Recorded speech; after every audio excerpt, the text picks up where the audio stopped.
नमस्कार मित्रों, जय माता बगलामुखी, जय बाबा खाटू श्याम और श्री राधे राधे। कैसे हैं मित्रों? आशा करता हूँ जहां होंगे, जैसे होंगे, बहुत भले चंगे होंगे और बहुत ही स्वस्थ होंगे, मस्त होंगे, आनंदित होंगे। फरवरी का 2024 में 29 तारीख का महीना चल रहा है। मार्च आ गया है और मार्च के लगते लगते मैं समझ रहा हूं कि बहुत ही रोचक देश में इस वर्ष चुनाव होने वाला है। देश में इस वर्ष चुनाव यानी कि भारत का वो चुनाव जिससे हम देश में अपना प्रधानमंत्री चुनते हैं। आज हम बात करने जा रहे हैं देश के यशस्वी प्रधानमंत्री नरेंद्र दामोदर दास मोदी जी के बारे में। बहुत सारे लोगों का प्रश्न था कि आचार्य जी ये बताइए कि वर्ष 2024 में माननीय देश के प्रधानमंत्री नरेंद्र मोदी जी के लिए कैसा रहेगा। तो आज मैंने उनकी कुंडली बनाई है और मैं अभी सभी अपने दर्शकों को दिखाना चाहूंगा कि ये उनकी कुंडली में ग्रहों की स्थिति है और जो मैंने उनकी कुंडली में देखा वो क्या है वो मैं आपको बताता हूं। तो सबसे पहली बात तो जो कुंडली है मेरे सामने, ये कुंडली 17 सितंबर 1950 की है। माननीय देश के प्रधानमंत्री नरेंद्र मोदी जी का जो जन्म है वो 17 सितंबर 1950 में हुआ।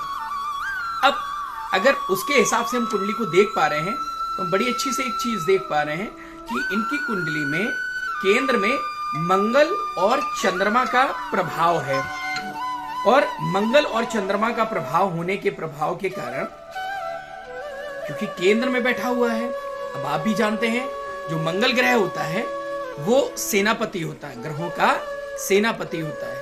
अब मंगल क्योंकि केंद्र में बैठा हुआ है और केंद्र का स्वामी हो रहा है, राशीष होकर के बैठा हुआ, तो निश्चित तौर पे बेहद पराक्रम भाव में बैठा हुआ है। आपने देखा होगा कि देश के जो प्रधानमंत्री है वो बहुत सारे बड़े बड़े निर्णय चुटकियों में ले लेते हैं। तो वो कैसे ले लेते हैं?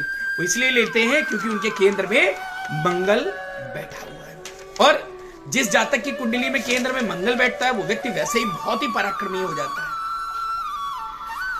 अब अगर बात करें 2024 के चुनाव की, तो 2024 के जो चुनाव हैं उन चुनाव में माननीय प्रधानमंत्री जी की मंगल की महादशा चालू होने जा रही है। उस मंगल की महादशा में जो अंतरदशा चलेगी वो चलेगी बृहस्पति की अर्थात गुरु की, और मंगल में गुरु का प्रभाव अर्थात गज केसरी।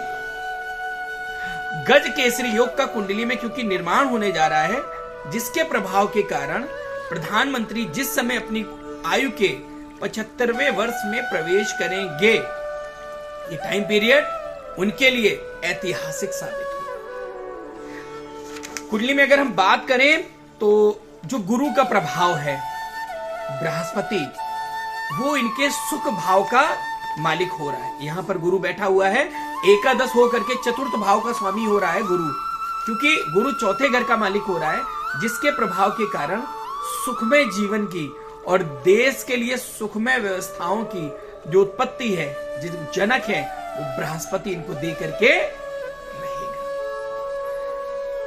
वर्तमान में जैसा कि मैं देख पा रहा हूं कुंडली में कि बहुत ही अच्छा प्रभाव मंगल ग्रह का इनकी कुंडली में मिलने जा रहा है और क्योंकि मंगल का प्रभाव है तो देश इस वर्ष 2024 में अगस्त और सितंबर में, ये मेरी भविष्यवाणी है, नोट कर लीजिए, अगस्त और सितंबर के माह में 2024 में देश सैन्य ताकत में बहुत मजबूत होने जा रहा है। आर्थिक क्षेत्रों की अगर हम बात करें तो आर्थिक क्षेत्रों में बहुत प्रबलता के साथ हमारे भारत देश की प्रगति होने जा रही है। जैसा कि बहुत सारे लोग ये कह रहे थे कि महाशक्ति भारत देश महाशक्ति बनेगा क्या, किसके कार्यकाल में बनेगा? तो देश को महाशक्ति के रूप में ले जाने के लिए अर्थव्यवस्था का बहुत मजबूत होना बहुत जरूरी है।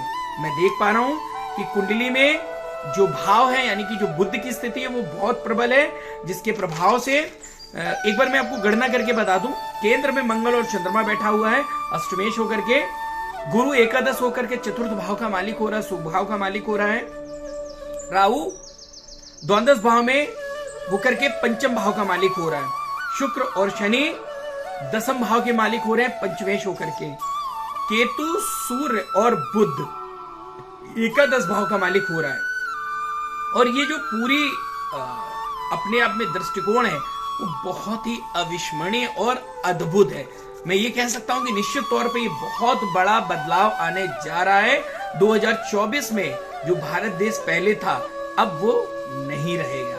वो भारत देश अपने आप में एक विश्व की बहुत बड़ी अर्थव्यवस्था और एक महाशक्ति बनने वाला है। आपने देखा होगा कि अभी कुछ दिनों में ही हमारे भारत देश ने चंद्रयान पे भी सफलता पाई। ये अपने आप में बहुत अनूठी पहल है, बहुत बड़ी बात है। तो महाशक्ति के रूप में तो हो ही गए, और अगर विश्व स्वास्थ्य संगठन के बारे में बात करें तो उसमें भी हमारे देश के स्वास्थ्य मंत्री को राष्ट्रीय अध्यक्ष बनाया गया। तो ये अपने आप में बहुत प्रबलता वाली बात है, अध्यक्ष के रूप में उन्हें बनाया गया। अब अगर मैं बात करूं मोदी जी के कुंडली के प्रभाव की, तो इनकी कुंडली में 80% योग बहुत अच्छे हैं देश के दोबारा प्रधानमंत्री बनने के, ये महादशाओं के हिसाब से। अब इसमें भी एक शर्त आती है, अगर केतु ने सूर्य के साथ किसी भी स्थिति की बुरी स्थिति नहीं पैदा की तो ये मैंने जो आंकड़ा निकाला है 327 से 360 सीटें इन्हें लोकसभा के चुनाव में प्राप्त हो रही हैं, और बहुत अच्छे से मजबूत स्थिति में आकर के ये सरकार बनाने की तरफ जरूर जाए। ये थी देश के प्रधानमंत्री की कुंडली के बारे में विश्लेषण जो आज के दिन मैंने की, और ये मेरा निजी अनुभव है, निजी आंकड़ा है। जो मुझे ज्ञान है उस ज्ञान के आधार पे, कुंडली के विश्लेषण के आधार पे, कुंडली के बोल के आधार पे मैंने आपको विश्लेषण करके दिया। बाकी प्रभु राम जाने, माता बगलामुखी जाने कि क्या रहेगी स्थिति, लेकिन मैं जितना आकलन कर पाया हूं उस आकलन के हिसाब से मैंने अपना विश्लेषण आप सबके समक्ष रखा है। और आप सभी को फिर से पुनः जय श्री राम, जय माता बगलामुखी, जय बाबा का और श्री राधे राधे।